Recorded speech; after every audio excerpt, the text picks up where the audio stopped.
প্ৰকাৰে এইটো সম্ভৱ। আজি চতুৰ্থ দ্বিবাৰ্ষিক অধিৱেশনৰ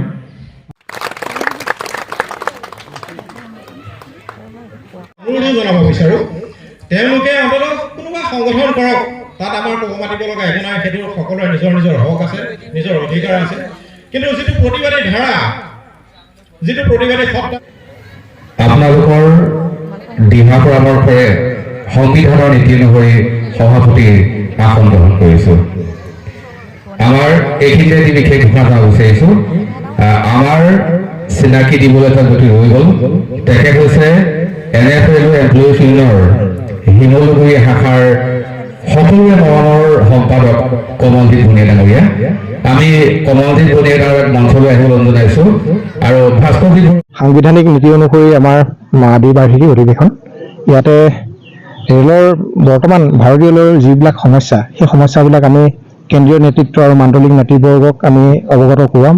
আৰু তৃণমূল পৰ্যায়তো আমাৰ বিভিন্ন সমস্যা আছে, সেই সকলোবিলাকক লৈ আমি ৰেল প্ৰশাসনৰ যিবিলাক এণ্টি লেবাৰ পলিচিছ আছে, সেইবিলাকৰ এগেইনষ্টত আমিনো কেনেকৈ যুঁজ কৰিম, সেইবিলাকো আমি তৃণমূল পৰ্যায়লৈ সেই ব্যৱস্থাটো আমি জনাই লৈ পেলাই তেওঁলোকৰ পৰা আমি কিছু মতামত গ্ৰহণ কৰিম।